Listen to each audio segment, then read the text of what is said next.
I got a huge stack of my favorite sewing books and we're going to talk all about them starting now.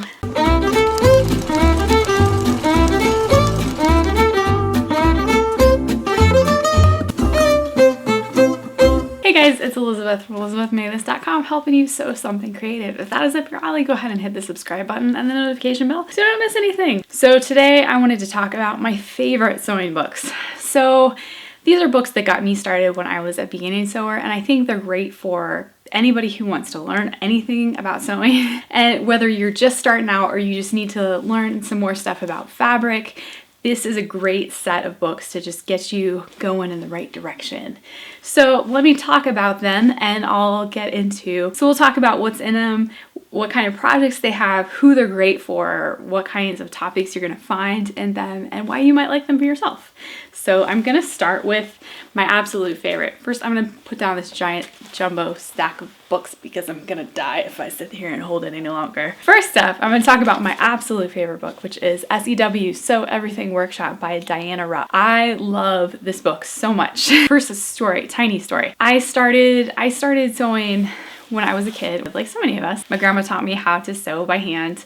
And I got my first sewing machine when I was in junior high, and I gave up on it. I gave up on it because I didn't understand the manual. I didn't understand tension, and I probably should have changed my sewing needle ever. So when I came back onto the scene as an adult and decided I should probably maybe I should try sewing, getting a sewing machine again, I came across this book. And I have to say that if I had had this book when I was a kid, I never would have given up. Because Diana Rupp writes in this just wonderful, just friendly kind of way. She's literally your best friend sitting there next to you, just cheering you on. There's all these really, really helpful things. And just when you think you're gonna come across information overload, there's all these little extra boxes in the book that have little extra hints just in case you have questions floating across your mind. It's almost like she can read your mind. So there's great information, just basic stuff to get you started. Like what's a seam? What's a seam ripper? Basic vocab that we all have to learn when we're starting. And then it goes into projects, and there's there's things that build on each other. And what I really love about this book is that in every single project, they'll tell you not only what kind of fabrics are going to work well for this project, but they tell you what kind of techniques you're going to learn when you get done with this project. So it's really, really great. And there's everything from garment sewing to little hand projects to stuff for your dog. So super cute stuff. I've made some of the projects in here multiple times.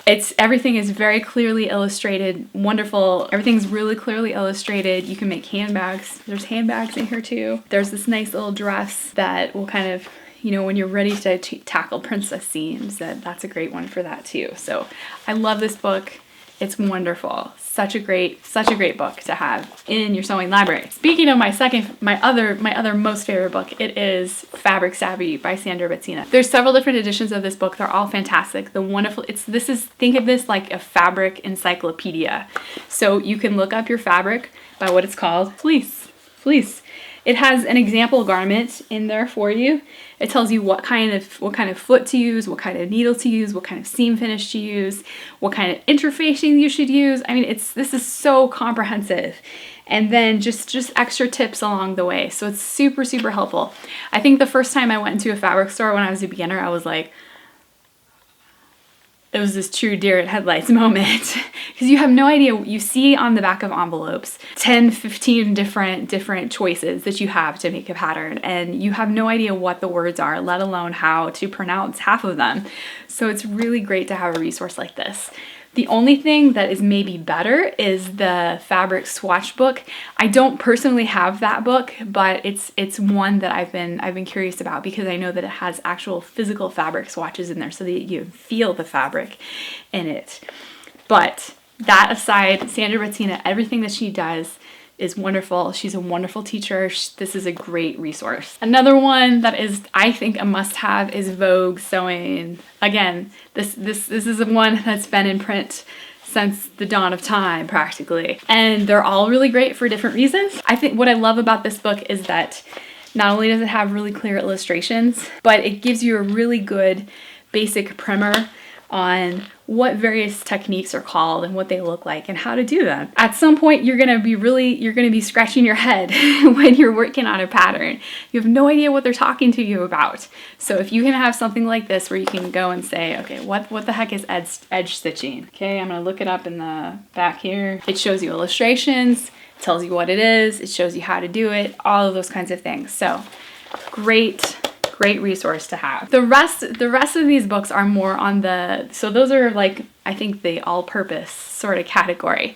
So I have another one that is more fabric focused, but it's also a little bit more on the beginner side. So let's grab that one. So this is One Yard Wonders. I discovered One Yard Wonders at my library, and I really like their ideas of taking a fabric that you might not be familiar with and then making a project out of it.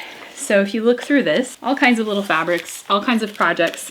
So, okay, coated fabrics. So what are coated fabrics? So like laminated fabrics, like oilcloth and stuff like that. Okay, so then they've got all kinds of stuff that you can make with your oilcloth. And then knits and wool and fleece, cottons, home deck fabrics, flannel, woven pile fabric. So all kinds of different stuff. So you can not only see the fabric, but you can also take that knowledge that you've been gaining about how to use that fabric and then practice it in an actual project. Another thing that's nice about One Yard Wonders is they take 1 yard or less. So when you're a beginner, I think another thing that's really intimidating is thinking that you have to spend a ton of money on fabric.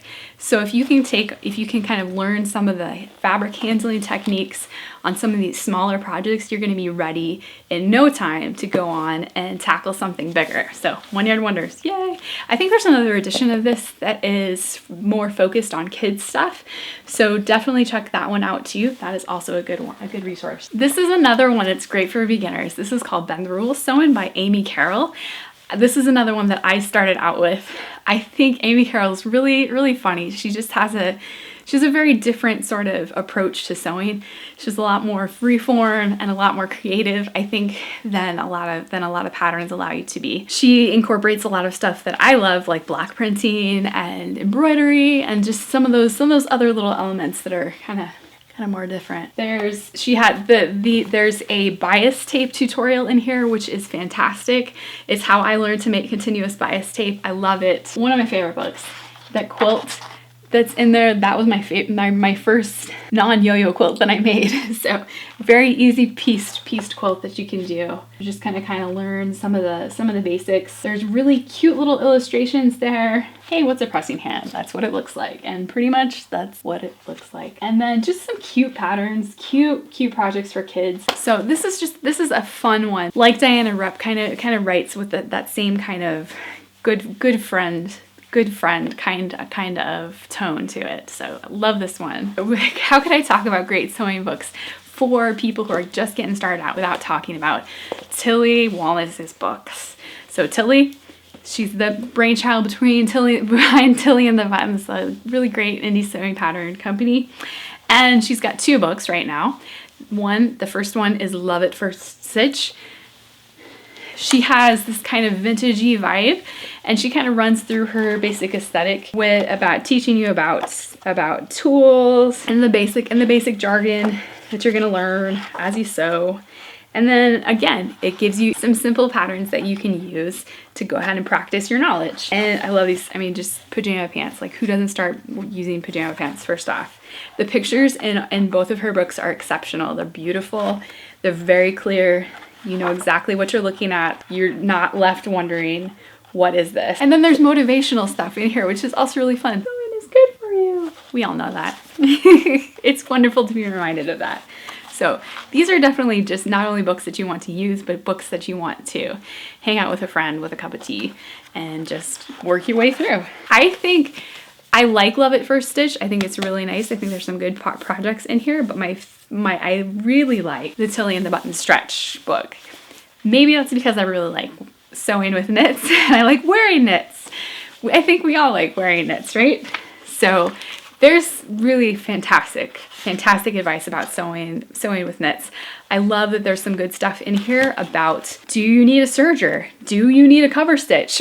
All of those questions that we have when we're just learning about sewing knits. The truth is that while all those tools are really, really handy, you don't have to. And there's a lot of times, even though I have a cover stitch and I have a serger, there's a lot of times that I will go back and I will use my regular sewing machine for sewing knits, and I love it. So cute. I think they upped the game on the pictures on this one. They're fantastic. And all the projects are really cool. And what's cool about them too is that they're kind of mix and match. So you can see kind of the progression, like you start with a t-shirt and then that t-shirt becomes a dress and maybe you add a cowl neck to it. So it kind of gets you thinking about how it is that you can take those basic patterns and mix them up and make them your own. I love that she's giving you options for learning how to pattern hack yourself. So this is just a really fabulous book for all of that. Plus, she talks about sewing some more difficult knits like velvet. It's a tricky lady, but it's something that as you're advancing, you're gonna wanna try it out for yourself because it's so pretty. Yeah, this one is like stretch velvet and sequin. So pretty. Great book again. So that's my collection of sewing books that I think would be great for beginners or for people who just need to have a basic library of stuff when they get stuck on a pattern. So I hope you found that video helpful. If you like this video, give it a thumbs up, hit the subscribe button, and I'll see you in the next video. Happy sewing! Hey guys, so hope you got some good ideas for some sewing books for beginners. I dropped all the information about all those books in the description box below, so check that out, as well as my blog post about all of those books as well. I have more details on all of that. And there's other stuff here on Elizabeth Made This, so go check that out, and I will see you in the next video. Bye!